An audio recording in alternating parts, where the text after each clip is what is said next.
Hey everybody, it's Jeremy. Welcome back to EA Tetragrammaton, where we are playing This is turn 26.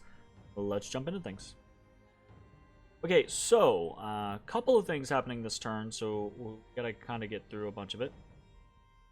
Kyria the Black Harpy has claimed the Golden Throne, the name of the White Weeping Willow, Princess who knows all things. Yeah, cool.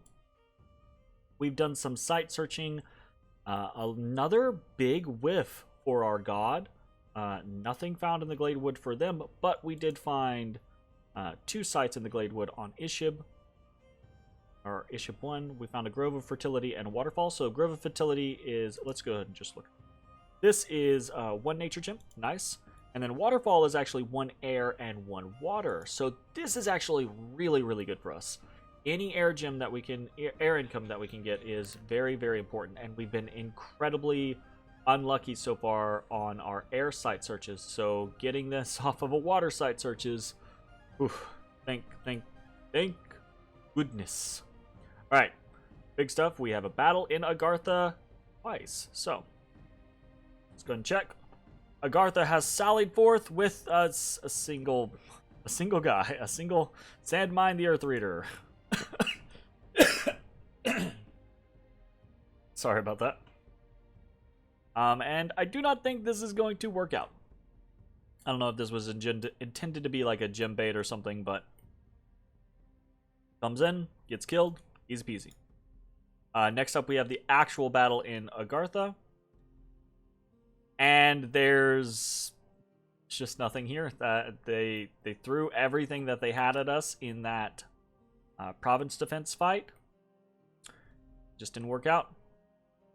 So our Mushushus are going to run up on the walls, and they're just gonna get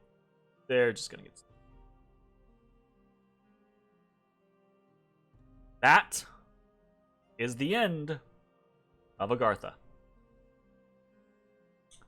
You what, mate? God of Agartha has been permanently vanquished. Alright, so great. The Agartha problem is done. Let's look at our events. People have tired of your oppressive rule. What? I've had the province for like 3 turns. My oppressive rule. Oh, goodness. Okay, so we lose Neotha. Gain some unrest, get some turmoil. Annoying. However, in Woods of Many Paths, we have a few gems found in the split trunk of an oak. +6 nature gems, very nice. And a worldwide event has occurred. The most malicious stars are ascendant. The celestial spheres are disturbed by singularly bad omens. The night winds carry gibbering messages from the cruel stars. The insane call out names they should not know, and spiders spin webs in patterns that should not be. Worldwide, +2 misfortune and +1 magic. So this is a double-edged sword for us. Obviously, the +1 magic is nice to boost our research, but the +2 misfortune will actually take some of our areas into 3 misfortune, which is potentially going to be really bad for us. We got to watch out for that. Scout 2 was discovered and attacked in the Verdant Steppe. I'm going to have to stop sending scouts into this area. Probably put it over on the side because they're doing so much patrolling there. And that's it. So that was over here, right? So probably going to have to start bouncing back and forth between here just to try to keep an eye on things. But we're going to talk about some diplomacy and the state of the game after I go through turn. So, what are we? Why did that not happening here? This is not correct.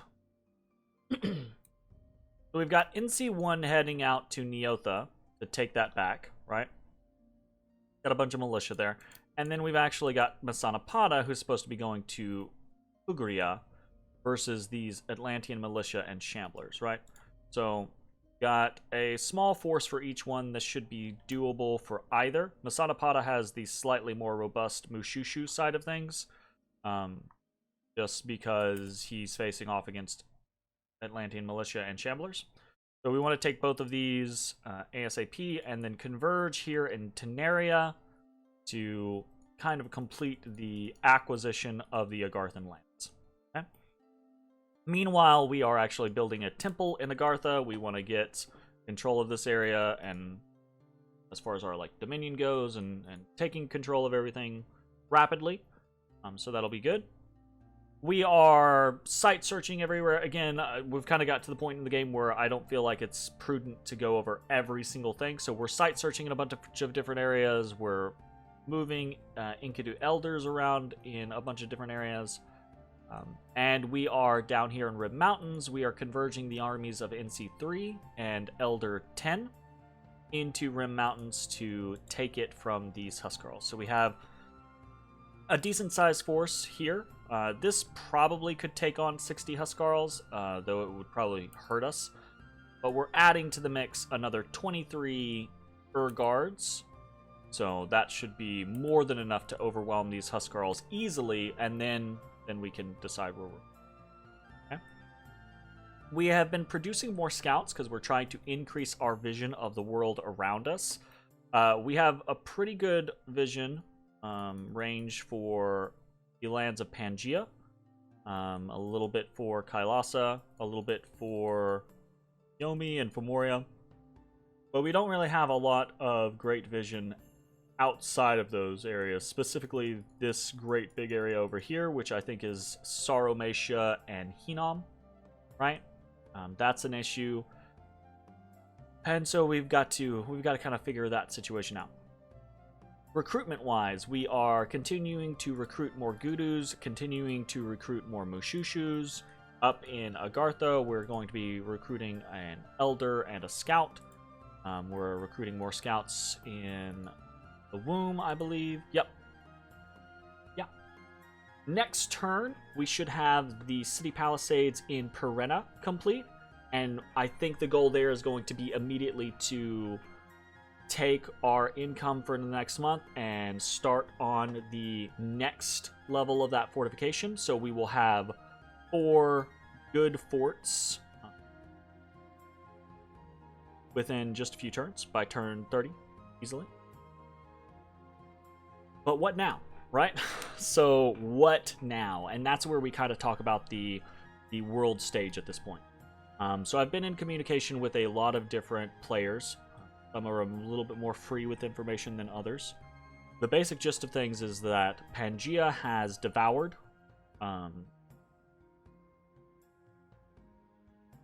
Tirnanog.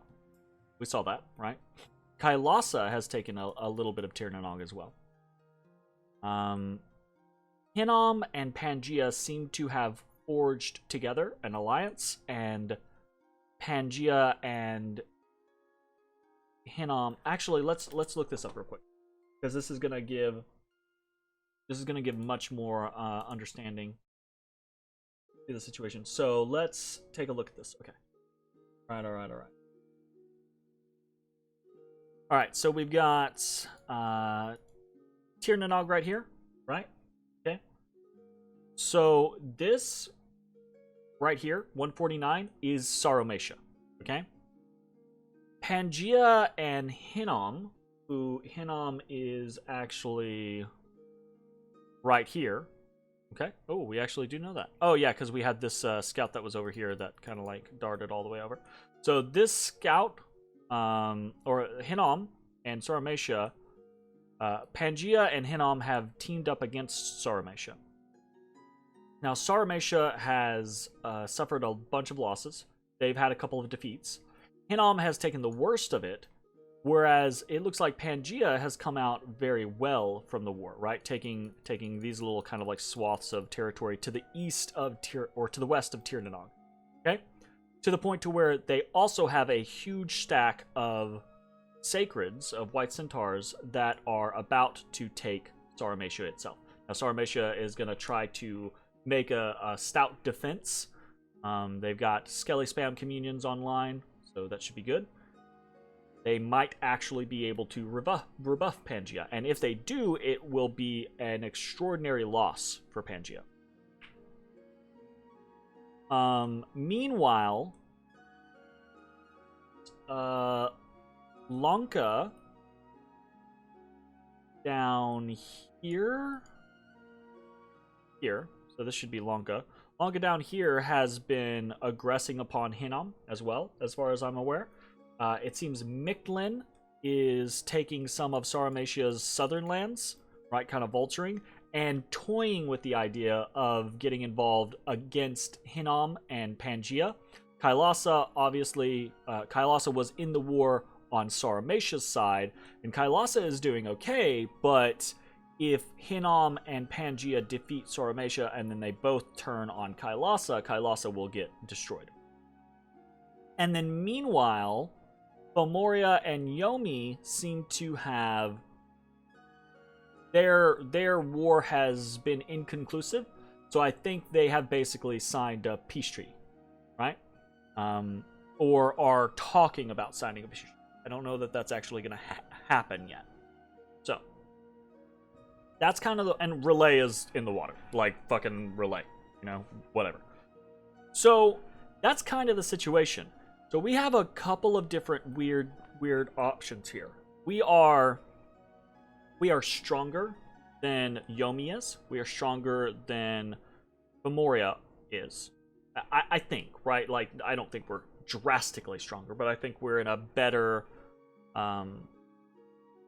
position overall.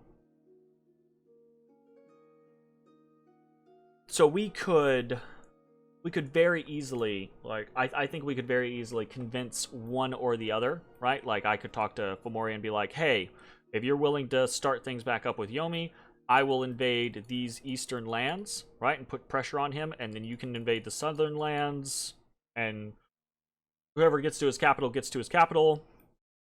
We could do something like that. I think we could very easily take Yomi, and in the reverse, right? I think we could say that to Yomi, and I think Yomi might have a more negative opinion of us right now, because they basically already asked us to jump on Fomoria, but I wasn't in a position to do that. So I think Yomi might balk at me saying, hey, let's go after Fomoria now, right? Because they may, why didn't you do that 10 turns ago? Well, because I was fucking dealing with Agartha 10 turns ago. But this is an option, right? Obviously, an option that is up is Kailasa has been trying to get me to attack Pangaea, and now Sarmatia, right? I've been in communication with Sarmatia. Sarmatia has said, yeah, you know, if you attack Pangaea, they've got 78 plus white centaurs near my capital. Like, they might not have that much to defend against. Now, here's the problem with that is we have a nap 3 with Pangaea. I'm considering ending that nap 3 regardless, right? Just because I think we're at the point in the game where having a nap 3 is more detrimental, because it means, you know, I can't make a move on them without, you know. But that being said, if I end my nap 3 with Pangaea, they're just going to turn on me. Are we in a position where we think we're ready to deal with that? I don't know. I could just as easily let Pangaea turn on Kailasa, let Hinnom turn on Kailasa, and then take like this section of Kailasa. So the scenario is what's our opportunity cost for all of these moves? And I don't know just yet. We've got a lot of stuff in the air. I think picking on Yomi would be a pretty easy one. I think picking on Kailasa while Pangaea and Hinnom do the majority of the work would probably be a very easy one. I think, obviously, right, Pangaea is Pangaea, and Pangaea is having a great early game like most Pangaeas do with White Centaurs. But it's that situation of how scary is Pangaea late game? Normally not that scary, honestly.